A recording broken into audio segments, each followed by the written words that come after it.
Geometry start करने जा रहे हैं। तो आपने करना क्या है, ज्योमेट्री एक बहुत बड़ा टॉपिक है, इसको अरेंज करना भी थोड़ा सा दिमाग लगा के पड़ता है।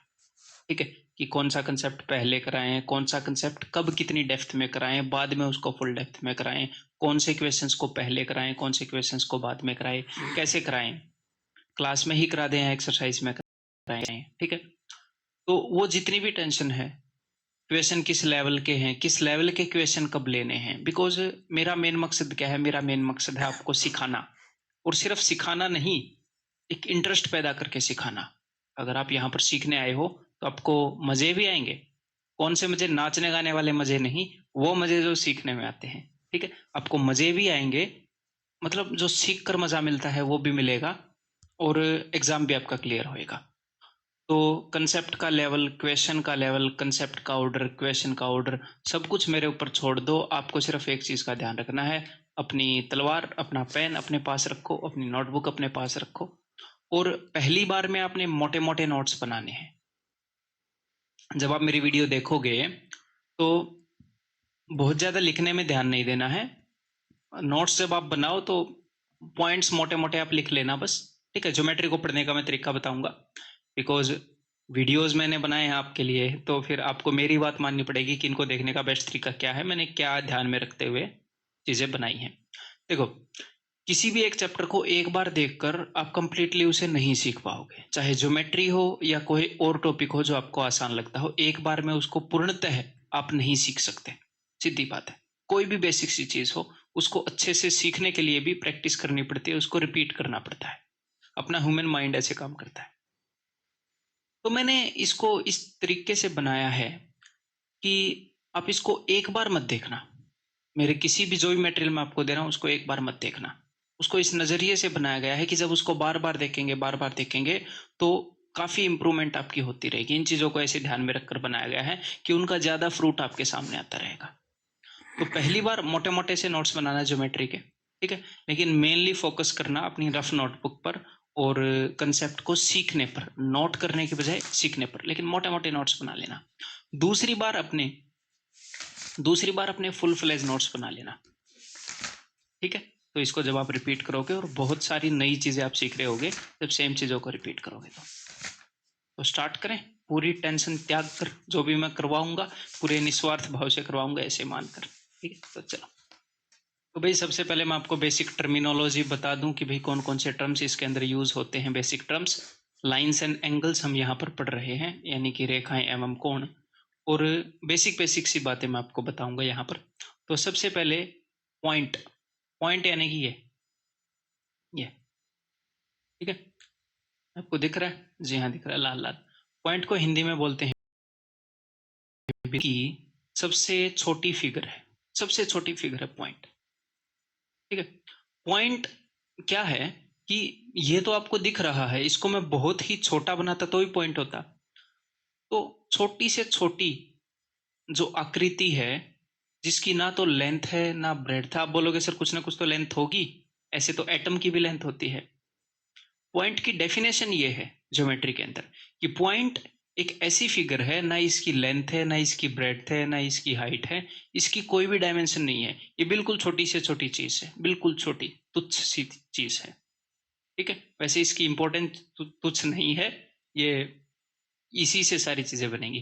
ठीक है, तो इसको हम बोलते हैं पॉइंट।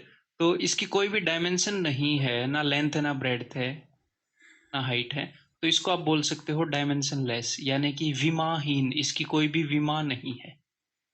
ठीक है भाई, विमा नहीं है, मान ली बात। अब आप एक पॉइंट के बाद एक और पॉइंट बना दो, फिर एक और पॉइंट बना दो, एक और एक और एक और एक और एक और, ऐसे जब आप पॉइंट बना दोगे बहुत सारे इनफाइनाइट पॉइंट्स, तो यहाँ पर आपके सामने क्या आ जाएगी, आपके सामने आ जाएगी एक लाइन। यानी कि यहाँ पर जो डायमेंशंस थी वो जीरो थी, एक भी डायमेंशन नहीं थी, एक भी विमा नहीं थी, विमाहीन था। विमाहीन से हम विमा के अंदर आ गए, यानी कि डायमेंशन लेस से हम डायमेंशन में आ गए, अपने पास एक डायमेंशन हो गई, यानी कि लेंथ आ गई चीज की। तो जब आप जीरो डायमेंशन से एक डायमेंशन में आओगे तो इस पॉइंट को रिपीट कर करके आप लाइन बना लोगे, उसको हम बोलते हैं रेखा। रेखा कितने डायमेंशन में होती है? एक डायमेंशन में। लाइन, ठीक है, ये लाइन है, बहुत सारे पॉइंट्स को मिलाकर बनी है। देन अगर मैं बहुत सारी लाइंस को मिला दूं, अब ये लाइन को आप किससे कंपेयर करोगे? लाइन को आप कंपेयर करोगे, मान लो मैंने अपने हाथ में ये पकड़, क्या दिख रहा है? मेरी दाढ़ी के आगे दिखेगा, यहाँ पे तो वाइट हो जाता है। तो ये जो पेन पकड़ रखा है, ये मान लो इसकी कोई मोटाई नहीं है, कोई चौड़ाई नहीं है, तो सिर्फ एक डायमेंशन हो गई है बहुत सारे पॉइंट्स को मिलाकर। तो एक स्टिक, एक डंडा हो गया एक लाइन। जब एक डंडे के ऊपर दूसरा डंडा, दूसरे डंडे के ऊपर तीसरा डंडा, ये आप देखो, जब आप बहुत सारी लाइंस को मिला दोगे, ऐसे चिपका कर मिला दोगे, तो पहले सिर्फ इसकी लेंथ थी, अब इसकी ब्रेड्थ भी हो जाएगी। तो ये 2 डायमेंशन में हम आ गए। तो जब बहुत सारी लाइंस को हम मिला देंगे तो अपने पास क्या मिलेगा? प्लेन, यानी कि समतल। ठीक है, समतल क्या होएगा? मैंने आपको वो तो दिखा दी, 1 डायमेंशन। ये कोई भी पेपर आप उठा लो, इसकी 2 डायमेंशन है, एक तो इसकी लेंथ है, ठीक है, एक इसकी ब्रेड्थ है, लेकिन इसकी मोटाई नहीं है। ऐसे मान लो कि इसकी मोटाई नहीं है, पॉइंट की कोई हाइट नहीं थी ना, इसकी मोटाई नहीं है, इसकी सिर्फ 2 डायमेंशन है। अब इसी पेपर के ऊपर एक और पेपर रखो, एक और पेपर रखो, एक और पेपर रखो, तो क्या बन जाएगा? एक क्यूबॉइड बन जाएगा। वो हम मेंसुरेशन 3D में करेंगे डिटेल में, तो हम 3 डायमेंशन में आ जाएंगे, लेंथ, ब्रेड्थ एंड हाइट। ठीक है, तो ऐसे ही चीजों को रिपीट कर करके जो डायमेंशंस हैं वो बढ़ती रहेंगी। ठीक है, तो समतल मैंने आपको उसके अंदर भी दिखाया, अलजेब्रा के अंदर भी। ठीक है, देन लाइन कई तरह की होती है भाई। अब मैं आपको लाइन के प्रकार बता देता हूं। ये एक लाइन है जिसको हम बोलते हैं रेखा। ठीक है, इसको आप इन्फिनिटी तक बढ़ा सकते हो, इसको आप कितनी भी दूर तक एक्सटेंड कर सकते हो। लाइन की ये प्रॉपर्टी है दोनों डायरेक्शन में। अगर मैं एक तरफ से इसको कैंची से काट दूं ऐसे, इसकी इस तरफ बढ़ने की प्रॉपर्टी खत्म हो जाएगी। अब ये सिर्फ एक ही तरफ बढ़ सकती है। किरण, जैसे सूरज की किरण ऐसे एक तरफ जाती है, यहाँ अगर यहाँ पर लट्टू है तो यहाँ से उसी तरफ ऐसे जा रही है। ठीक है, तो किरण सिर्फ एक ही डायरेक्शन में जाती है। इस तरफ से हमने बढ़ने की प्रॉपर्टी इसकी काट दी कैंची से, अब ये इस तरफ नहीं बढ़ सकती। ठीक है, तो उसको हम किरण बोलते हैं। Next is line segment. Line segment का मतलब है कि अगर हमारे पास कोई लाइन है, काट कर हमने उसका एक छोटा सा सेगमेंट, एक टुकड़ा रख लिया। रेखा खंड, किसी रेखा का एक छोटा सा पार्ट, एक छोटा सा खंड है। मान लो ये जो लाइन सेगमेंट है ये 5 सेंटीमीटर है, तो लाइन सेगमेंट किसी भी तरफ हम एक्सटेंड नहीं कर सकते। ये लाइन सेगमेंट है, इसकी लेंथ जो है वो फिक्स होती है। लाइन को हम एक्सटेंड करते हैं, आपने डायग्राम्स के अंदर देखा होगा। ठीक है, तो ये कई तरह की लाइन्स है। लाइन को आप दोनों डायरेक्शन में बढ़ा सकते हो, किरण सिर्फ एक ही डायरेक्शन में एक्सटेंड हो सकती है। लाइन सेगमेंट, रेखाखंड किसी भी डायरेक्शन में, किसी भी दिशा में नहीं बढ़ाया जा सकता है। नेक्स्ट है जी एंगल। अगर हम एक फिक्स तरीके से 2 रेज को मिला दें तो हमें मिलता है जी एंगल। एंगल कैसे बनता है? एंगल लाइन से, रेखा से नहीं बनता, लाइन सेगमेंट से नहीं बनता। उनसे भी वैसे बनेगा, लेकिन जनरली एंगल की डेफिनेशन क्या है मैथ्स के हिसाब से वो मैं बोल रहा हूँ। ठीक है, अदरवाइज 2 रेखाखंड भी तो एक एंगल पर हो ही सकते हैं। एंगल की डेफिनेशन मैथ्स के हिसाब से क्या है कि 2 किरण जब आप ऐसे मिलाते हो, ये एक किरण है और ये एक किरण है, इनके बीच में ये जो गैप है इसको हम एंगल बोलते हैं। ठीक है, और इनके बीच के इस गैप को हम मेजर कैसे करते हैं? हम इसको मेजर करते हैं, कई तरीके हैं, डिग्री में, रेडियन में, ग्रेडियंट में, कैसे भी हम इसको मेजर कर सकते हैं। नॉर्मली हम डिग्री में मेजर करते हैं कि भाई 30 डिग्री का एंगल है, 60 डिग्री का एंगल है। ठीक है, तो एक एंगल कैसे बनता है? एक एंगल बनता है 2 रेज को मिलाने से। ठीक है, जब दोनों रेज का ना बढ़ने वाला पॉइंट यहां पर एक तरफ हो, और इस एंगल, इस कोण की, ये जो लाइनें हैं, ये जो रेज हैं, इनको हम क्या बोलते हैं? इनको हम बोलते हैं आर्म्स, यानी कि भुजा। देखो मैं बहुत ज्यादा डिटेल में भी जा सकता हूं, जितना पूरा एनसीईआरटी में बताया है डिटेल में हर एक चीज प्रूफ करके, लेकिन हम क्या करेंगे, लाइफ में सबसे जरूरी चीज होती है बैलेंस। ना तो बहुत ज्यादा डिटेल में, ना बहुत ज्यादा ऊपर ऊपर से, बैलेंस बहुत ज्यादा जरूरी है। और वो बैलेंस किसको मेंटेन करना होता है? वो बैलेंस मेंटेन करना होता है टीचर को, पढ़ाई के मामले में। तो वो मैं मेंटेन करके चलूंगा। ठीक है, हर एक चीज आप बस मजे लो, मेहनत करो इन चीजों पर। तो इन दोनों को बोलते हैं एंगल की आर्म्स, यानी कि एंगल की कोण की भुजाएं। ठीक है, अब एंगल कई तरीके के होते हैं भाई। ये जो 2 किरण हैं इनको मैं ऐसे भी लिख सकता हूं, या फिर इन दोनों किरण को मैं ऐसे भी मिला सकता हूं, यहां पर मैं कितने भी डिग्री कर सकता हूं, या फिर इन दोनों किरण को मैं ऐसे भी मिला सकता हूं, दोनों रेज को, दोनों किरणों को।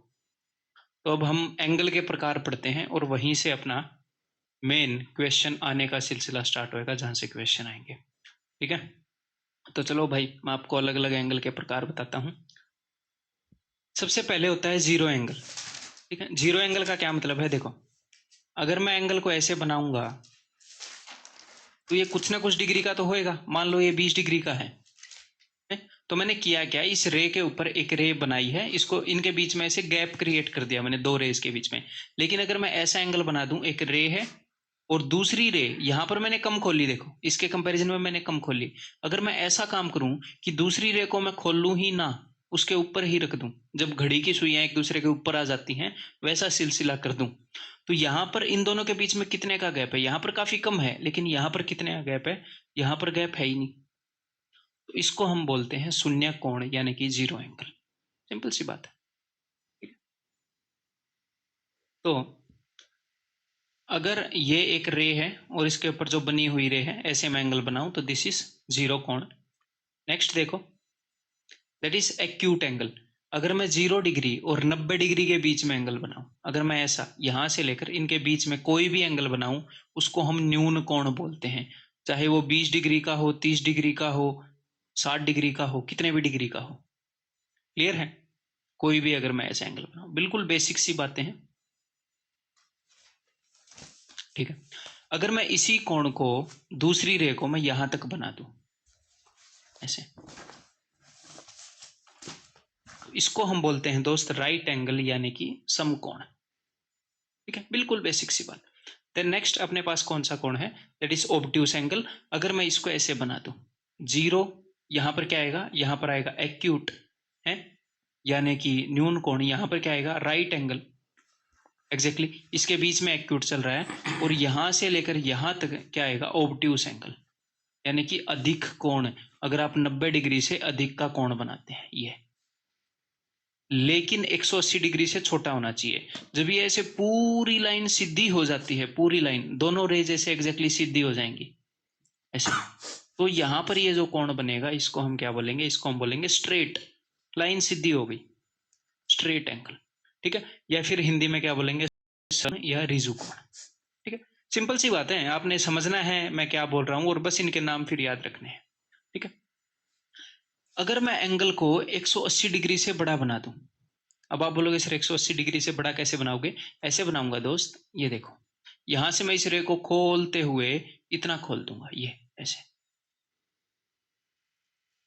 ठीक है, तो ये क्या है? ये है रिफ्लेक्स एंगल, यानी कि वृहत या फिर बृहत। बृहत यानी कि बाहर वाला, रिफ्लेक्स यानी कि इसकी रिफ्लेक्शन, इसके ऑपोजिट साइड, ऐसे आप सोच सकते हैं इसको, रिफ्लेक्स को। बृहत तो बाहर वाला होता है।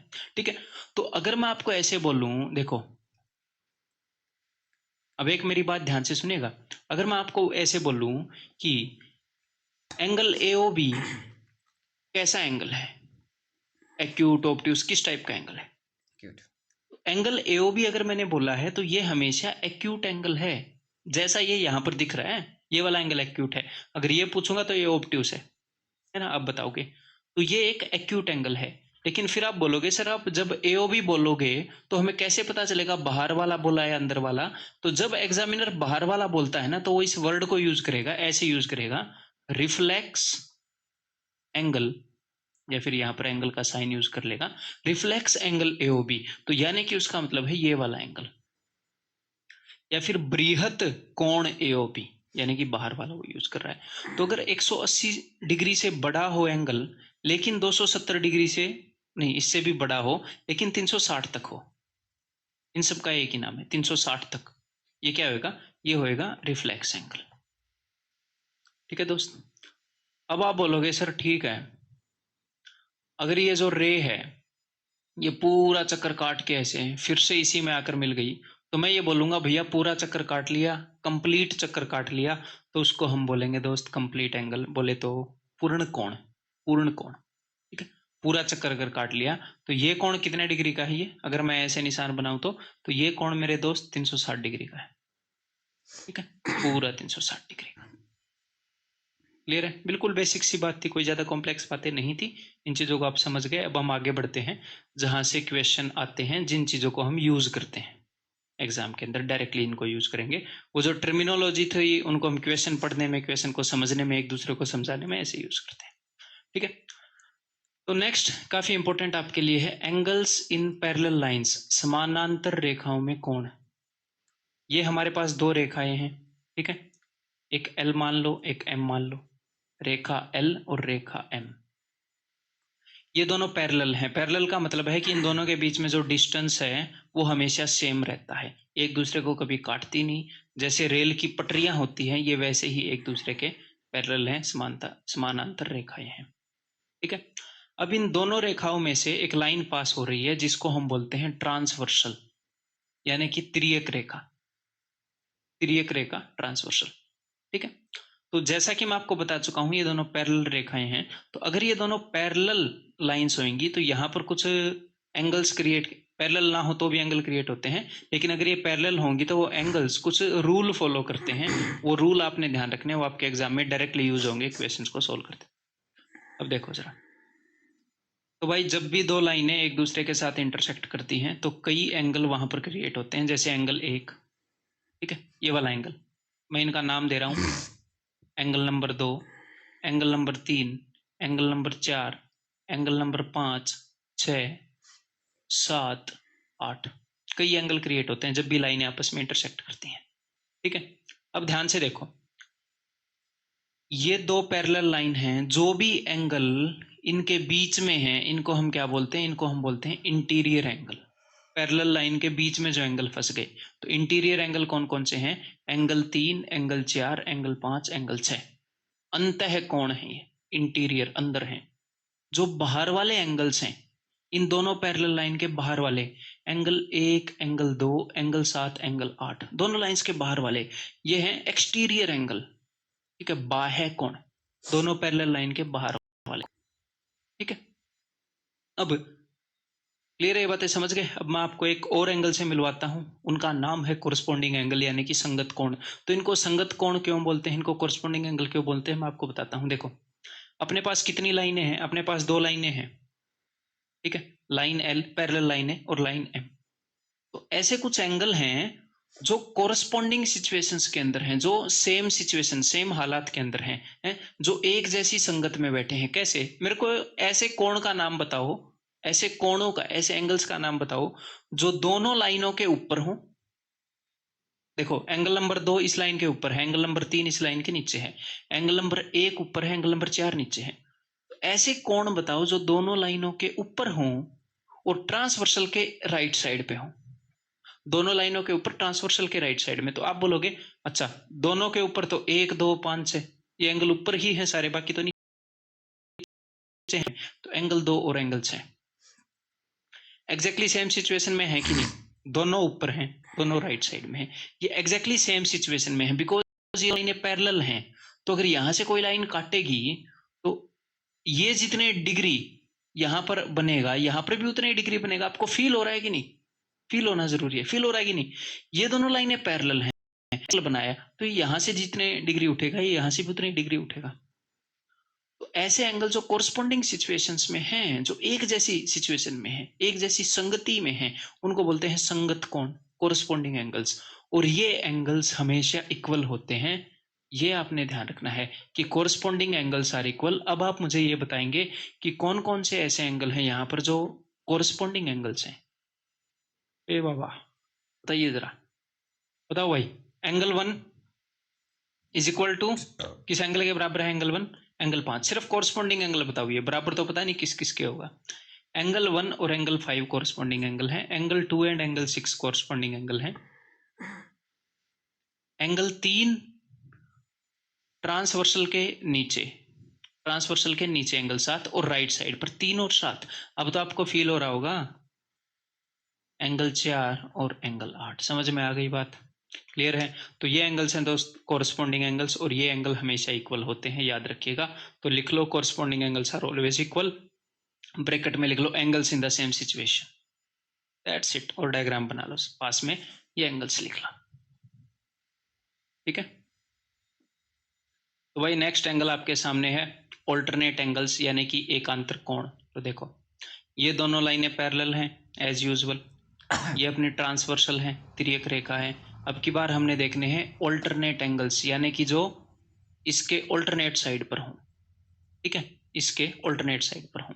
और मैंने आपको पहले ये बताया था इंटीरियर एंगल कौन से होते हैं, एक्सटीरियर एंगल कौन से होते हैं, तो एक बार देख लें उनका नामकरण करके। मेरे को जल्दी से ये बताओ इंटीरियर एंगल कौन कौन से हैं।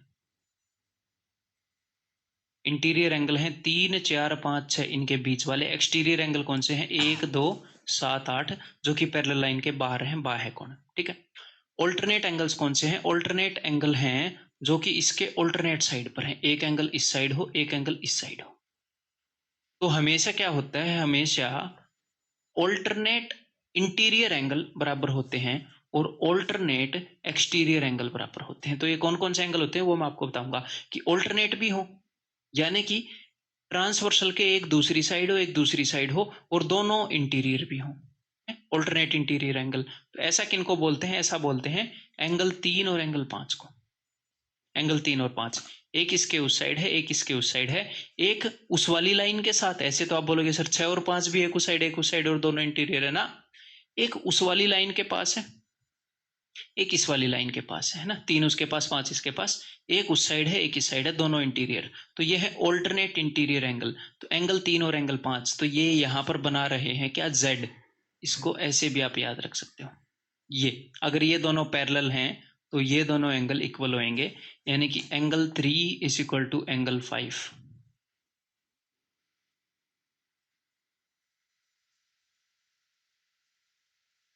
Angle 4 is equal to angle 6, because ये क्या है, ये है ऑल्टरनेट इंटीरियर एंगल। अब ऑल्टरनेट एक्सटीरियर एंगल, एंगल 2, अब दूसरी वाली लाइन वाला, और एंगल 8, एक इसके उस साइड है, एक इसके इस साइड है। एंगल 2 कोण 2 बराबर है कोण 8 मेरे दोस्त, कोण 1 बराबर है कोण 7। तो alternate interior angles are equal, alternate exterior angles are equal. एकांतर एकांतर अंतः कोण, एकांतर बाह्य कोण, ये बराबर होते हैं, ठीक है। Next, angles on the same side. इससे पहले हमने कौन से किए, एंगल्स ऑन ऑल्टरनेट साइड। अब angle on the same side of transversal, transversal के सेम साइड पर। वो पहले ट्रांसवर्सल के ऑल्टरनेट साइड पर थे, तिर्यक रेखा के एक दूसरे साइड पर थे। फिर से एंगल्स का नामकरण कर देते हैं।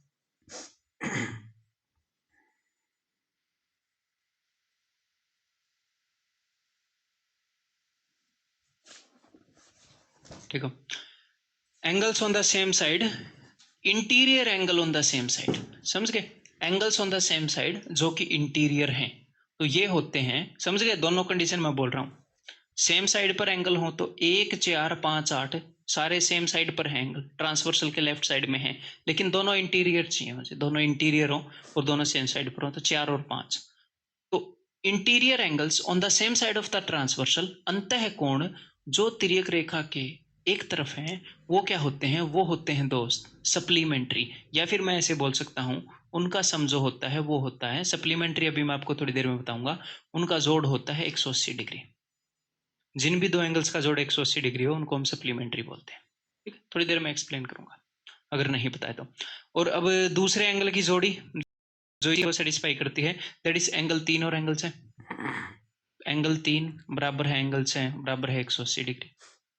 बहुत अच्छे। अब exterior angle on the same side of transversal, तो एक्सटीरियर एंगल मतलब ट्रांसवर्सल के तिर्यक रेखा के बाहर, तिर्यक रेखा के सेम साइड हो और इन दोनों के बाहर हो, तो कौन कौन से एंगल हैं, कौन कौन से एंगल हैं, कौन कौन से एंगल हैं? एंगल 2 और एंगल 7। तो angle 2 plus angle 7 is equal to 180 degree. ये चीज आपको फील होनी चाहिए, फील कि अरे हाँ इनका सम तो लग रहा है 180, ठीक है। इतना ब्रेन हम लेकर पैदा होते हैं कि ये छोटी छोटी चीजें हम फील कर पाए ठीक है, बाकी प्रैक्टिस के साथ डेवलप हो जाएगा। तो angle 1 and angle 8 is equal to 180 degree. Clear है दोस्त। नेक्स्ट यहां पर कोने में आ गया है, का आ गया है कॉम्प्लीमेंट्री एंगल। कॉम्प्लीमेंट्री एंगल कौन से होते हैं, कोई भी दो एंगल जिनका सम 90 डिग्री हो उनको हिंदी में बोलते हैं पूरक कोण या फिर कोटि पूरक कोण, ठीक है। ऐसे एंगल्स जिनका सम जो है वो 90 डिग्री हो। देन नेक्स्ट, ऐसे एंगल्स जिनका सम 180 डिग्री हो उनको हम बोलते हैं समपूरक कोण।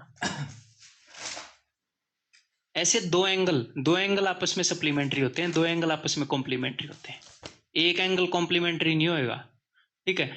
30 डिग्री का कॉम्प्लीमेंट्री एंगल कौन सा है? 30 डिग्री का कॉम्प्लीमेंट्री एंगल है 60, इसके साथ जो मिलकर 90 बना ले। 30 डिग्री का सप्लीमेंट्री एंगल्स कौन सा होगा? 150, इसका संपूरक कोण है 150। तो आप कैसे याद रखोगे कि कॉम्प्लीमेंट्री क्या है, सप्लीमेंट्री क्या है? इंग्लिश वालों के लिए एक ट्रिक बताता हूं। सी पहले आता है अल्फाबेट में, एस बाद में आता है एबीसीडी के अंदर, तो 90 पहले आता है, यानी कि कॉम्प्लीमेंट्री एंगल सी पहले आता है, 90 पहले आता है गिनती में भी, एस बाद में आता है, ठीक है। या फिर सी से आप बोल सकते हो कॉर्नर, कॉर्नर कोने में तो 90 डिग्री बनता है ना, आपके अपने घर के कोने में देखो। एस से आप बोल सकते हो स्ट्रेट लाइन, तो स्ट्रेट लाइन यानी कि 180 डिग्री, है ना, यही 180 डिग्री ही बनाता है दोस्त। अब हिंदी वाले कैसे याद रख सकते हैं? हिंदी वाले याद रख सकते हैं दोस्त, जहां पर पूरक है, पूरक छोटा है, संपूरक बड़ा है, तो पूरक बोले तो छोटी वैल्यू यानी कि 90 डिग्री, जो दो एंगल मिलकर 90 डिग्री बनाए। संपूरक बोले तो बड़ी वैल्यू, जो दो एंगल मिलकर 180 डिग्री बनाए।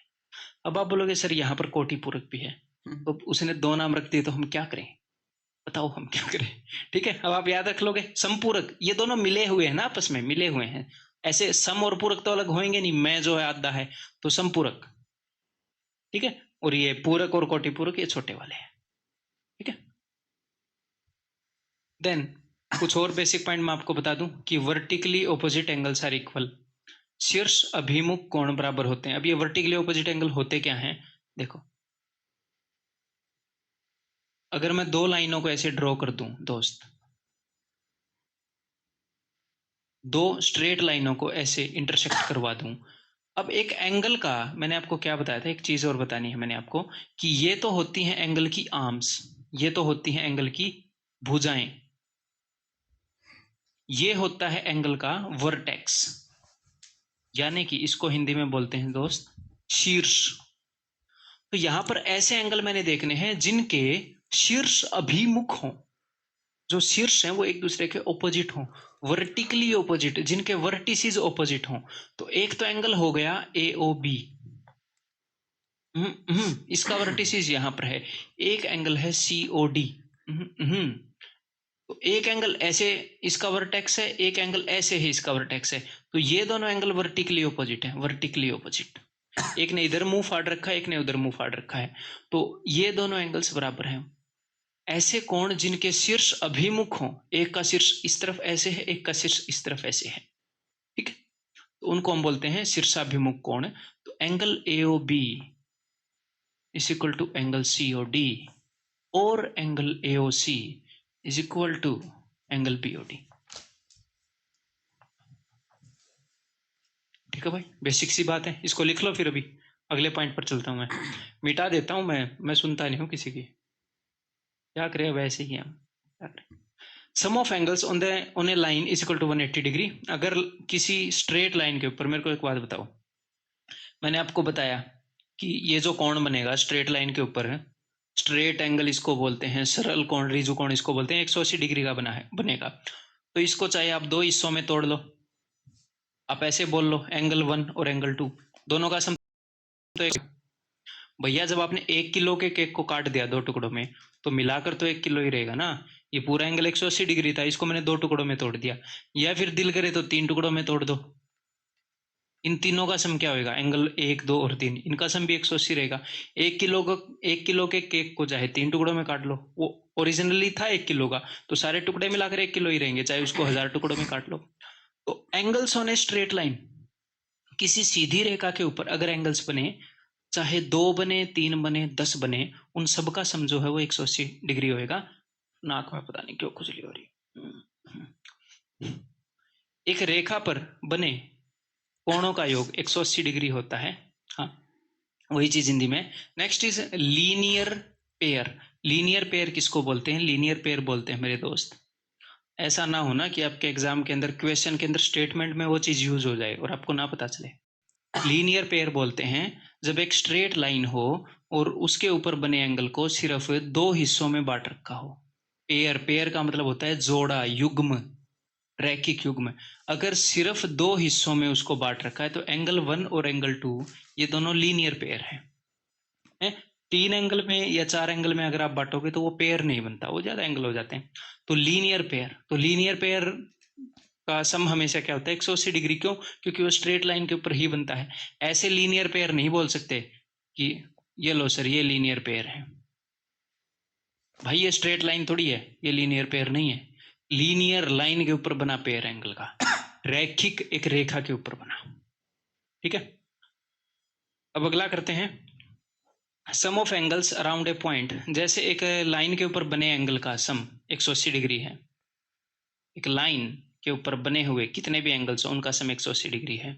ऐसे ही एक पॉइंट के चारों तरफ देखो, ये तो सिर्फ आधा खेल है, इसके नीचे आधा खेल बचा हुआ है। 180 डिग्री 180 डिग्री, पूरा जो सर्कल होता है वो 360 डिग्री का होता है। तो एक पॉइंट के चारों तरफ 360 डिग्री होती है, उसको आप कितने ही हिस्सों में बांट दो,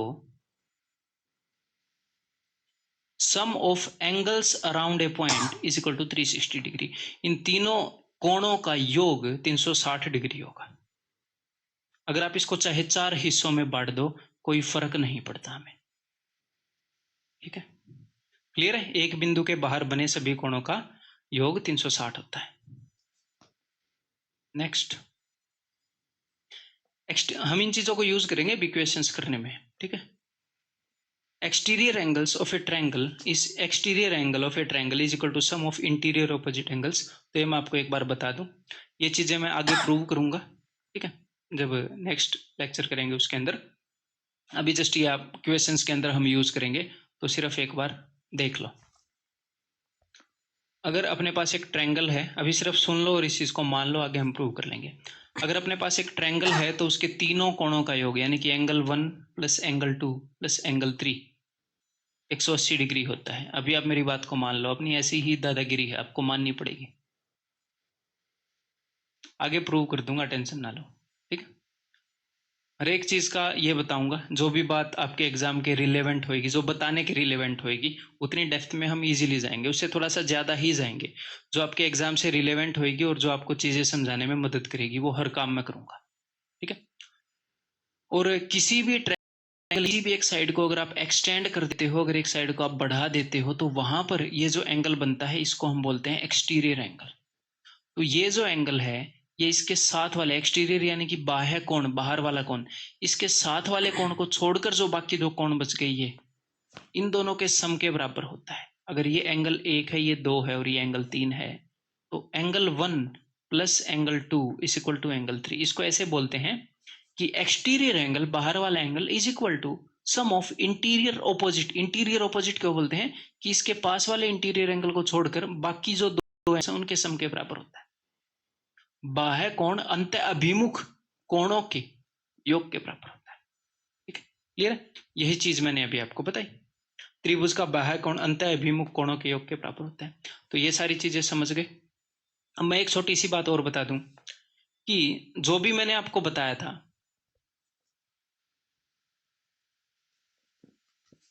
अगर अपने पास दो लाइनें हैं और इनके बीच से एक ट्रांसवर्सल जा रही है, और अगर ये दो लाइनें पैरेलल हैं, अगर ये लाइनें पैरेलल हैं, ध्यान से सुनिएगा, if lines are parallel then जो भी मैंने प्रॉपर्टी बताई थी वो सारी ट्रू हैं। यानी कि तो जो कोरस्पॉन्डिंग एंगल हैं वो बराबर हैं, alternate interior alternate exterior angle बराबर होंगे। ठीक है, और angles on the same side का सम 180 डिग्री होएगा, चाहे वो दोनों इंटीरियर हो या दोनों एक्सटीरियर हो। ठीक है, तो ये सारी प्रॉपर्टी लागू होती हैं। अगर लाइन पैरेलल हैं तो जितनी भी मैंने आपको प्रॉपर्टी बताई, तो प्रॉपर्टीज फॉलो, जितने भी मैंने आपको रूल्स बताए वो फॉलो होंगे, एंड वाइस वर्सा।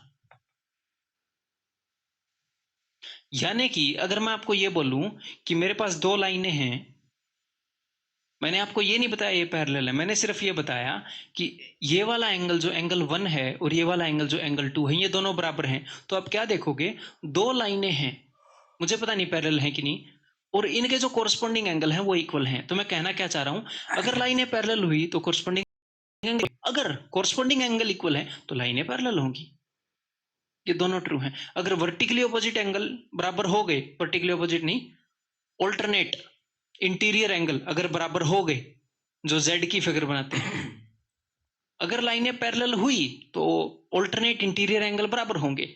अगर ऑल्टरनेट इंटीरियर एंगल अंतः अभिमुख कोण बराबर हो गए तो लाइनें पैरेलल है, उसका उल्टा भी ट्रू है। ठीक है, तो भाई अब आपके सामने बहुत ही प्यार से, बहुत ही बेसिक से क्वेश्चंस को मैं स्टार्ट करूंगा, धीरे धीरे इनका लेवल बनाऊंगा। और मेरा मेन काम ये नहीं है कि आपके सामने आया क्वेश्चन इतने करवाऊंगा कि हाथ जोड़ लोगे आप ठीक है, और एग्जामिनर, अगर आप मेरी बात मानोगे तो एग्जामिनर आपके सामने हाथ जोड़ लेगा और सारे रिलेवेंट होंगे आपके दिमाग की अंडरस्टैंडिंग को बनाने के लिए होंगे। तो मेरा मेन काम आपके सामने क्वेश्चन करके दिखाना नहीं है कि ये लो कर दिया ना, मेरा मेन काम है आपको सिखाना।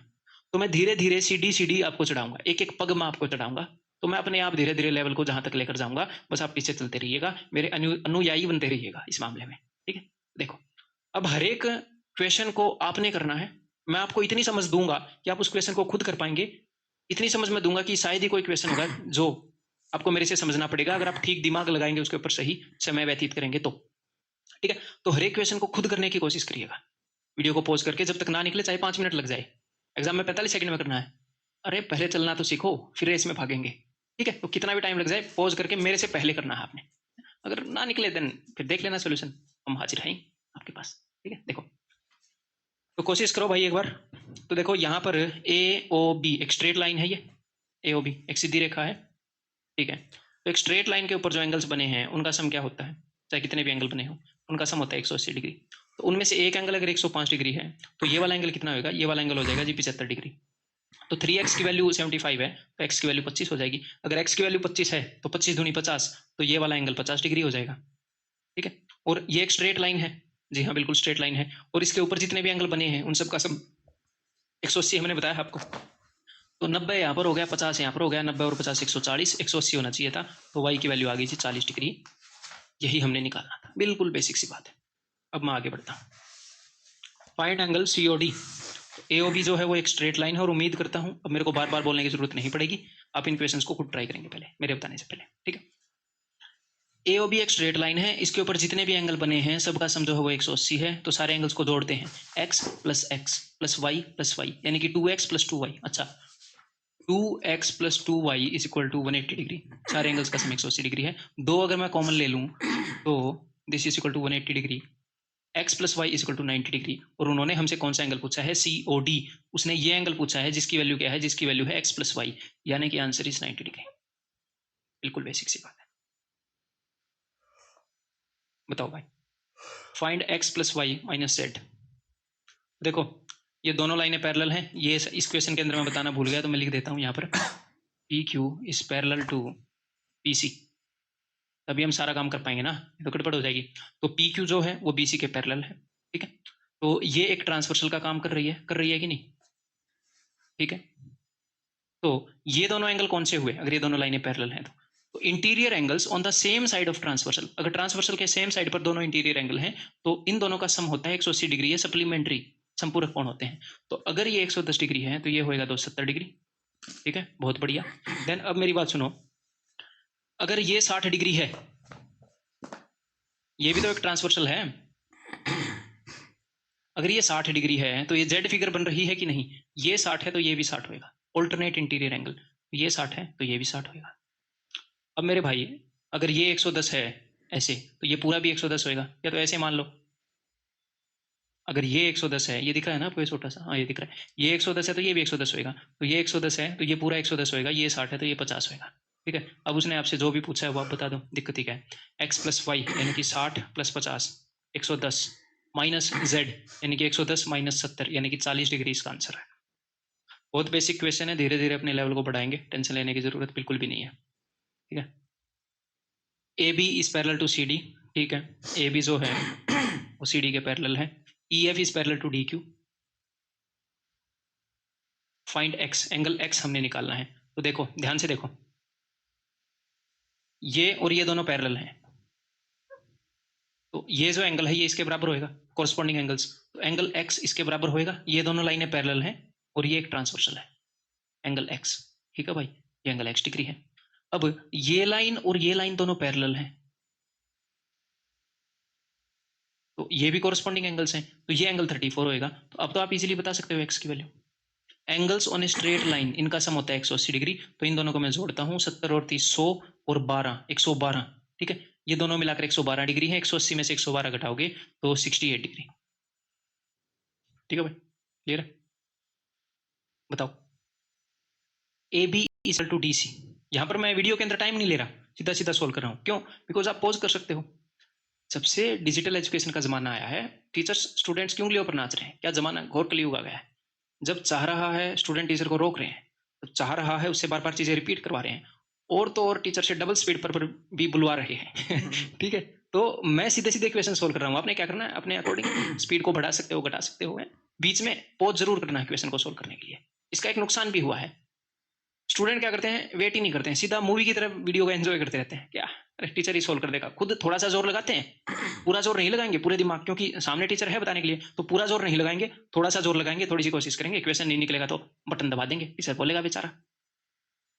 तो ये नुकसान भी इसका हो रहा है, बाकी फायदे तो कई हैं यूज करने वाले के लिए, ठीक है। तो देखो भाई क्या क्या उसने बताया है, A B parallel to D C, D E parallel to B F, ठीक है भाई, ये पैरेलल है। तो अब हमने एंगल एक्स बताना है, यानी कि कुल मिलाकर मैं ये एंगल निकालूँ तो आ जाएगा। तो अगर ये 40 है तो ये भी 40 होएगा। कैसे, जेड बनावट है भैया, पैरेलल लाइंस जेड बना रही हैं, ये इसके पैरेलल है ऐसे, ठीक है। ये जेड आप देख लो, अगर ये दोनों लाइनें पैरेलल है तो ऑल्टरनेट इंटीरियर एंगल, ये 40 है, ये 40 है, और फिर से यहाँ पर जेड बन रहा है, ये जो एंगल है पूरा ये इसके इक्वल होएगा। ये लाइन और ये लाइन दोनों पैरेलल है, तो ये वाला एंगल और ये वाला एंगल इक्वल होएगा, ठीक है। तो ये है जी 105, तो ये भी हो जाएगा 105। A B parallel to C D, ठीक है, फाइंड एक्स, बहुत अच्छे। तो भाई यहाँ पर आपको एक छोटी सी कंस्ट्रक्शन करनी पड़ेगी, क्वेश्चन बहुत इजी है, अगर आपने अभी तक नहीं किया है तो मैं हिंट दे दूं, कंस्ट्रक्शन करनी पड़ेगी। लाल रंग से कंस्ट्रक्शन में मजा नहीं आएगा, काले के ऊपर है ना, और मजा दिलाना अनिवार्य है। चलो ये मैंने कंस्ट्रक्शन कर दी, ये लाइन और ये लाइनें पैरेलल हो गई। अब देखो, अगर ये 100 है तो ये क्या हो जाएगा, ये भी 100 हो जाएगा, ये वाला एंगल, और ये वाला एंगल ऑलरेडी 25 दे रखा है, तो ये वाला एंगल कितना हो जाएगा, 125 डिग्री। सिंपल सी बात है। ये यहाँ पर क्या बनी है, ये यहाँ पर है एक ट्रायंगल बनी है ऐसे, ये 25 है, ये 100 है, ये एंगल 100 है, तो ये 100 क्यों है, कोरस्पॉन्डिंग एंगल, संगत कोण, और ये एक्सटीरियर एंगल है, तो ये ऑल्टरनेट इंटीरियर एंगल के सम के बराबर होगा। ये एक्सटीरियर एंगल है, ट्रायंगल के अंदर साइड एक्सटेंड करने के बाद आया है, इन दोनों के सम के बराबर होगा, ठीक है दोस्त, 125 degree. A B parallel to C D parallel to E F, ठीक है। G H parallel to K L, ठीक है। फाइंड एक्स, तो हमने एक्स की वैल्यू निकाल, फिर एक छोटा सा कंस्ट्रक्शन करना पड़ेगा। अगर आपने नहीं किया है तो मैं हिंट दे देता हूँ, ठीक जगह पर कंस्ट्रक्शन करोगे तो बड़ा जल्दी उत्तर आपके सामने होगा। ये लाइन और ये लाइन दोनों पैरेलल हैं, और इनके साइन ऐसे सेम करने होते हैं हमें। एग्जाम में हालांकि साइन बनाने की जरूरत नहीं है, अगर आप इतना याद रख सको कि दिख भी रही है, ये इसके पैरेलल है, ये तीनों पैरेलल है। देखो, अगर ये एंगल 60 है तो ये वाला एंगल कितना होगा, ये वाला एंगल होगा 120। मैंने क्या बताया था, ये दो लाइनें हैं, ये वाली और ये वाली, अगर ये वाला एंगल 60 है, एक्सटीरियर है, ये भी उधर एक्सटीरियर है, exterior angle on the same side sum 180, interior angle on the same side sum 180। या तो आप ऐसे बोल सकते हो या फिर ऐसे बोल सकते हो कि सर ये 60 है तो ये भी 60 होगा। ये 60 क्यों होगा, बिकॉज ये दोनों कोरस्पॉन्डिंग एंगल हो गए, कोरस्पॉन्डिंग संगत कोण, इन दोनों का सम 180 है तो वो 120। लेकिन डायरेक्टली आप देख पाने के लायक होने चाहिए, ये मत बोलना सर ये इंटीरियर है इन दो के बीच में, नहीं भैया, इन दोनों के लिए तो ये एक्सटीरियर और ये एक्सटीरियर है ना, इन दोनों लाइनों के लिए, तो ये 120 ये 60, ठीक है। अगर ये 120 है तो x की वैल्यू सिर्फ इतने x की वैल्यू 120 हो जाएगी, इतने हिस्से की वैल्यू, कोरस्पॉन्डिंग एंगल्स, बिकॉज ये दोनों पैरेलल हैं, ठीक है, ये पूरी लाइन इसके पैरेलल है। अब x के नीचे वाले हिस्से की वैल्यू निकालनी है, तो मेरे दोस्त अगर ये 25 है तो यही 25 होएगा। z बन रहा है कि नहीं बन रहा है, पैरेलल लाइंस का z 25 25, ऑल्टरनेट इंटीरियर अंतः अभिमुख कोण, 120 और 125 पूरे x की वैल्यू हो जाएगी 145। That's it. Next question. तो भैया जब भी आपके सामने ऐसे m बने या फिर ऐसे W बने, या इस m को कैसे भी घुमा दें वो, ठीक है, तो मैं आपको ये सिचुएशन करवाता हूँ एक बार। देखो आपने करना क्या है, एक यहाँ पर कंस्ट्रक्शन करेंगे, यहाँ पर कुछ चीज़ यहाँ पर लिखी हुई होनी चाहिए थी क्या, कि A B is parallel to E D, तभी इक्वेशन सोल्व होएगा। ठीक है, तो ये दोनों लाइनें पैरेलल है। अब हम क्या करेंगे, एक तीसरी लाइन ड्रॉ करेंगे जो कि इन दोनों के पैरेलल होगी। दोनों लाइनें आपस में पैरेलल हैं, इन दोनों के पैरेलल मैंने एक तीसरी लाइन ड्रॉ कर दी। अब ध्यान से देखिएगा, यहाँ पर जेड बन रहा है कि नहीं, तो ये जो हिस्सा है इस एंगल का, ये 67 डिग्री के बराबर होएगा, और ये 23 है तो ये भी 23 होएगा। यहाँ पर भी जेड बन रहा है, ये 67 तो ये भी 67 है, ये 23 तो ये भी 23, ऑल्टरनेट इंटीरियर एंगल। और ये पूरा एंगल किसके बराबर हो गया, पूरा एंगल बराबर हो गया 67 23 यानी कि 90 डिग्री के। तो जब भी ऐसे आपको एम मिले, अब ये रटने की बात नहीं है, मैंने आपके सामने बताया है, थोड़ा सा मैं आपके माइंड में घुसा रहा हूँ, बार बार इसको यूज करेंगे, अपने आप आपको याद रहेगा ये। ठीक है, तो जब भी ये दोनों लाइनें पैरेलल हों तो ये वाला एंगल इसके बराबर, ये वाला एंगल इसके बराबर, यानी कि इन दोनों के सम के बराबर होएगा बीच वाला पूरा एंगल है। क्लियर, इन दोनों के सम के बराबर, ये जो एम की चोटी वाला एंगल है ना ये ऊपर, इन दोनों के सम के बराबर ये वाला एंगल, इन दोनों के सम के बराबर ये वाला एंगल। क्लियर है, इसको अभी हम आगे यूज करेंगे। ये क्यों है ये मैंने आपको बता दिया है। बताओ, एक्चुअल क्वेश्चन है CDS 2010 का, अगर आप देख पा रहे हैं। इन द फिगर अबव नहीं है, बिलो है, A B is parallel to L M, तो ए बी जो है वो एल एम के पैरेलल है। What is the angle A equal to, angle A किसके बराबर है, तो मैंने अभी अभी आपको बताया, अगर ये फिगर है तो ये वाला जो एंगल है, ये मत बोलना ये वाला इन दोनों के सम के बराबर है, ये वाला जो एंगल है ये इसके और इसके सम के बराबर है, ये वाला एंगल। ठीक है, तो ये जो एंगल है this is equal to B plus C, पिछले क्वेश्चन में ही मैंने आपको बताया। ठीक है, कैसे, एक बार मैं फिर से बता देता हूँ, टीचर का दिल नहीं मानता है, क्या करें, हम स्टूडेंट से ये ना निकलवा लें, सर जी बकस दो हमें, जाने दो हमें, छोड़ दो हमें, माफ कर दो, तब तक दिल नहीं मानता है समझा समझा के। तो ये एंगल बी है तो ये वाला एंगल भी बी होएगा। जेड की फिगर ये सी है तो ये वाला भी सी होएगा, ऑल्टरनेट इंटीरियर एंगल। जेड की फिगर, दोनों लाइनें पैरेलल हैं, तो इसीलिए मान्यवर प्रूव होता है कि इन दोनों कोणों के सम के बराबर ये कोण होता है। ठीक है, तो अब तो आप इजीली इस क्वेश्चन को कर देंगे, देखते ही आपको ये पता चल गया कि ये बी प्लस सी है। अब हमें ए की वैल्यू कैसे मिलेगी, एंगल्स अराउंड ए पॉइंट, एक एंगल के चारों तरफ सारे एंगल्स का सम होता है 360 डिग्री, तो इसकी वैल्यू कैसे मिलेगी, 360 में से अगर ये घटा दोगे 360 माइनस बी माइनस सी, ये इसका आंसर है। 360 को अगर आप रेडियन में लिखते हैं कैसे, आपको बताया जाएगा ट्रिगो के अंदर। ठीक है, ट्रिग्नोमेट्री में बताएंगे सारी राशि। बताओ, एक्चुअल क्वेश्चन एग्जाम में आया हुआ, 3 straight lines X Y and Z are parallel and the angles are as shown in the figure. ठीक है, ये सारी लाइनें पैरेलल हैं। Angle A F B is equal to what, angle A F B कौन सा है भाई, एंगल ए एफ बी, ये वाला एंगल हमने बताना है। चलो देखते हैं भाई क्या क्या गिवन है। ठीक है, देखो दोनों लाइनें पैरेलल हैं जी, हाँ, अगर ये एंगल 30 है तो ये एंगल 30 होएगा, कोरस्पॉन्डिंग एंगल भाई, कोरस्पॉन्डिंग एंगल। ठीक है, मान गए। अब ये एंगल 125 है, ये 80 है, तो ये एंगल कितना होगा बताओ जरा एक बार, 45 डिग्री। ये एक्सटीरियर एंगल है दोस्त, इस ट्रायंगल के लिए ये एक्सटीरियर एंगल है, इन दोनों एंगल्स के सम के बराबर होएगा ये एक्सटीरियर एंगल, इन दोनों एंगल्स के सम के बराबर। ठीक है, तो 125 में से 80 घटाओ 45 मिलेगा, तो ये एंगल 45 के बराबर है। और अगर ये एंगल 45 के बराबर है, ध्यान से देखो मैं साथ में हिंट भी दे रहा हूँ, पूरा सोल्व नहीं कर रहा, तो ये एंगल किसके बराबर होगा, जेड और जीब्रा, जेड, तो ये पूरा एंगल 45 के बराबर होगा। ठीक है, ऑल्टरनेट इंटीरियर एंगल, अंत्याभिमुख कोण।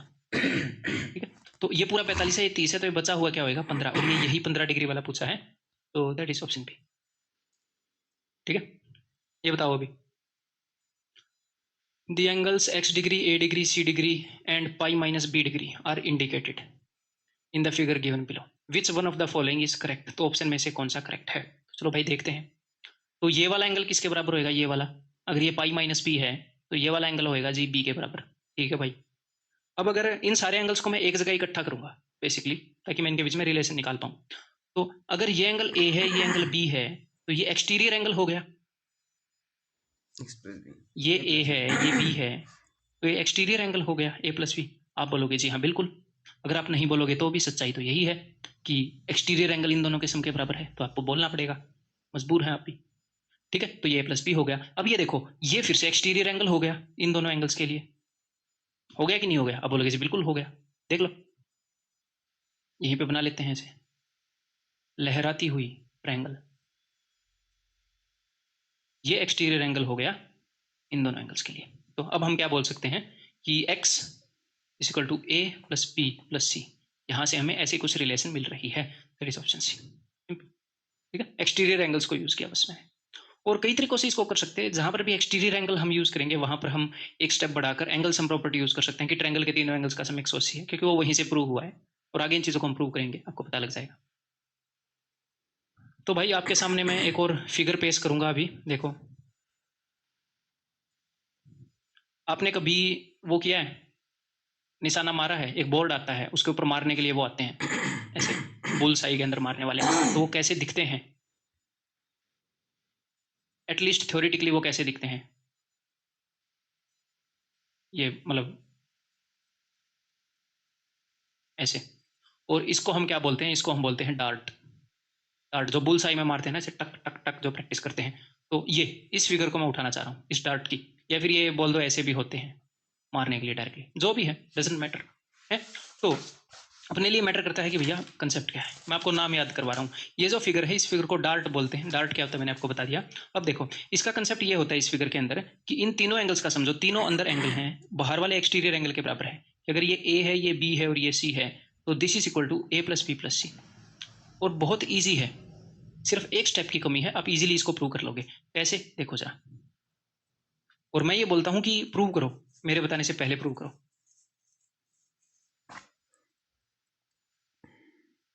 देखो, ये ए है, ये बी है और ये सी है। अगर मैं इस लाइन को एक्सटेंड कर दूं ऐसे, तो ये एक्सटीरियर एंगल हो गया भैया। ये एक ट्रायंगल है A B C, A B C, उसका एक्सटीरियर एंगल हो गया। तो ए प्लस बी के बराबर हो गया ये angle, A plus B, alternate interior angle. अब ये फिर से एक्सटीरियर एंगल हो गया इन दोनों के लिए, ट्रायंगल सी डी ई के अंदर। तो ये किसके बराबर हो गया? ए प्लस बी प्लस सी। यही सिंपल सी बात है। ठीक है, तो जब भी ये डार्ट अगर आपके सामने आए, बिकॉज ये एग्जाम्स में कई बार आया है, तो इन तीनों एंगल्स का जो सम है वो इसके बराबर है। मैं आपको देखो, ज्योमेट्री में रटवाने के लिए पता कितनी चीजें हैं कि हमसे पहले सैकड़ों साइंटिस्ट आए, पूरी जिंदगी उनमें से कई लोगों ने फिजिक्स के ऊपर लगाई, कई लोगों ने मैथ्स के ऊपर, कई लोगों ने दोनों के ऊपर, कई लोगों ने तीन चीजों के ऊपर, और वो जिंदगी भर मैथ्स के बहुत सारे रूल बनाकर चले गए। लेकिन हमें नहीं पढ़ना वो मैथ के सारे रूल। भैया इतने लोगों ने अपनी जिंदगी लगाई है, तो आप एक जिंदगी में इतनी जिंदगियों का काम थोड़ी पढ़ सकते हो। तो हमें काम काम की चीजें पढ़नी है, अपने एग्जाम से रिलेवेंट चीजें पढ़नी है। अगर आपने फालतू चीजें पढ़नी है तो अपने पर्सनल टाइम में पढ़ो, मेरे से मत पढ़ो। तो मैं आपको सिर्फ काम काम की बातें रटवाऊंगा। रटवाने को बहुत सारी बातें हैं, और कई बातें पक्की रटवाऊंगा, कई बातें कच्ची रटवाऊंगा, थोड़ी थोड़ी उसकी इंपॉर्टेंस के हिसाब से। ठीक है, जितना मैं बताऊंगा सिर्फ आप उतना करोगे, आप 100 में से 100 स्कोर कर सकते हैं, 100% स्कोर कर सकते हैं। ठीक है, जितने भी वनडे एग्जाम्स हैं जिनके अंदर, जिनका ऐसा मैथ से जवाब पढ़ा रहा हूं। क्लियर है? तो कोई भी कंसेप्ट अगर आपको लगे कि सर आपने वो कंसेप्ट, अगर आपको बाय द वे लगे, वैसे लगेगा नहीं कि वो कंसेप्ट छोड़ दिया, तो समझ लेना या तो मैं वो बाद में करवाऊंगा। अभी अगर आपको लगे कि एक और चीज बतानी थी, या फिर उसको मैं क्वेश्चन के माध्यम से करवाऊंगा, या फिर वो बताने लायक नहीं है, रटवाने लायक नहीं है, उसको जस्ट मैं अंडरस्टैंडिंग के हिसाब से बनाऊंगा। ठीक है, करो। तो CHSL का क्वेश्चन है 2019 का। If in the given figure angle ACB plus angle BAC, angle ACB यानी कि इस एंगल का और इस एंगल का सम। तो मेरे को एक बात बताओ, ये एंगल और ये एंगल, इन दोनों के बराबर ये वाला एंगल होता है, बिकॉज ये एक्सटीरियर एंगल है। ये एक ट्रायंगल बन रही है ABC, इसका एक्सटीरियर एंगल है, इन दोनों के सम के बराबर होता है। तो ये वाला एंगल तो 80 हो गया। ठीक, यही उसने डायरेक्टली आपको बताने की कोशिश की है। एंगल BDE 35 है, BDP ने वाला एंगल 35 डिग्री है, एंगल BCE 45 है। अभी अभी मैं आपको बता के हटा हूं कि इन तीनों एंगल्स का सम इसके बराबर होगा। ठीक है, तो इन तीनों एंगल्स का सम क्या है? 40 और 30 70, 150 और 160 डिग्री। ठीक है, ऑप्शन सी। समझ में आ गई बात? इन तीनों एंगल्स का सम इसके बराबर होगा, बिकॉज ये एक डार्ट बन रही है। ठीक है, इन तीनों एंगल्स का सम। क्लियर? बताओ। In the adjoining figure angle BAD angle BAD is equal to A, angle ABC angle ABC is equal to B, angle BCD angle BCD is equal to C। कैसे कैसे नाम रखें। ठीक है, angle ADC is equal to D। ठीक है, find the value of ABC, angle ABC की वैल्यू निकालनी है, ABC। इसका इसने वैसे भी नाम दे रखा है, चलो जो भी है, हमने इस एंगल की वैल्यू निकालनी है इन टर्म्स ऑफ ACD। तो हमने अभी अभी तो किया, क्या किया कि इसका इसका और इसका सम इसके बराबर है, तो इसकी वैल्यू क्या होगी? इसकी वैल्यू होगी this minus this plus this, यानी कि सी माइनस ए प्लस डी। भैया इन तीनों का सम जो है इसके बराबर है, तो इसमें से अगर मैं ये दोनों घटाऊंगा तो यही आएगा, तो C minus A plus D. That's it. ये बताओ। तो यहाँ पर मैं आपको एक और चीज़ पहले बताना चाहूँगा, इस क्वेश्चन को आप वैसे भी कर सकते हैं वो चीज़ बताने से पहले, बट एक और चीज़ मैं बताना चाहूँगा जो एक आधी बार यूज हो जाती है। क्या? देखो जरा,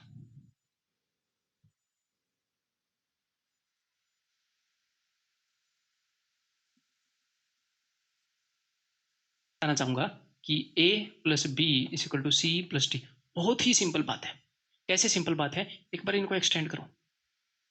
मेरे को एक बात बताओ, मान लो ये एंगल x है, कि x plus A plus be in तीनों का सम क्या होगा? आप बोलोगे 180 डिग्री। अगर मैं 180 में से x घटा दूं तो इन दोनों का सम आएगा? ट्रायंगल के 3 एंगल्स का सम। इस ट्रायंगल पे फोकस करो, ए बी सी पे। तो आप बोलोगे जी हाँ सर बिल्कुल आएगा।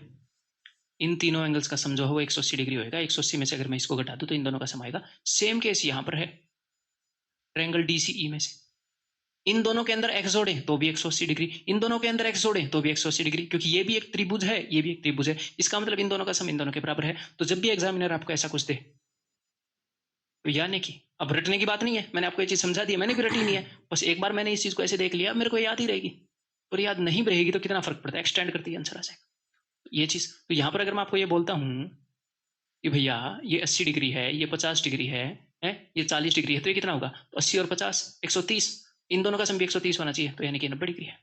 अब कुछ स्टूडेंट के दिमाग में बहुत ही जायज क्वेश्चन उठेगा कि सर आपने इनको आगे मिला दिया, लेकिन अगर इनका मुंह ऐसे चौड़ा हो तो मैं बोलूंगा तो भी a plus B is equal to C plus D. अब आप बोलोगे सर ऐसे कैसे? तो ये फिर यहाँ पर मिलेंगी, आगे नहीं मिलेंगे तो पीछे नहीं मिलेंगे। अब कई स्टूडेंट बोलेंगे अगर ये पैरेलल हो, तो अगर ये कहीं पर ना मिले तो फिर तो आपने मेरी बात और आसान कर दी। अगर ये पैरेलल हो तो दो interior angle on the same side of transversal, मैंने बताया इन दोनों का सम भी 180, इन दोनों का सम भी 180, इनको चाहे आप कितना भी टेढ़ा कर लो।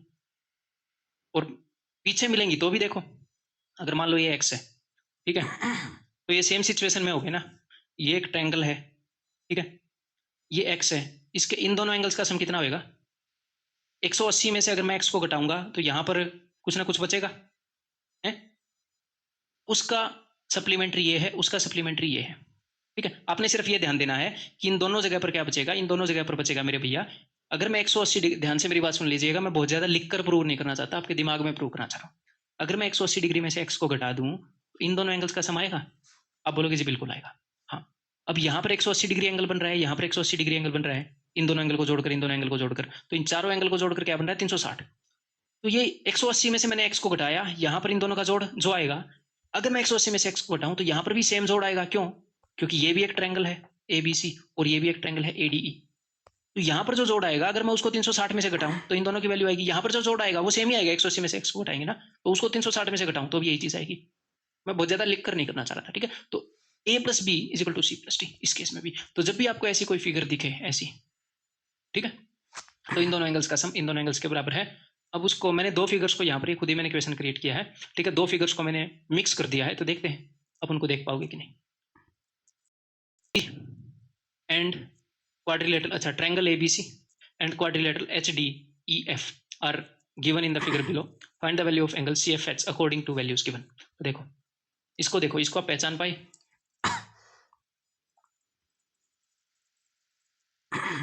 इन दोनों एंगल्स का जो सम है, आप इसको वैसे भी कर पाओगे एंगल सम प्रॉपर्टी से, कोई ऐसी बड़ी बात नहीं है।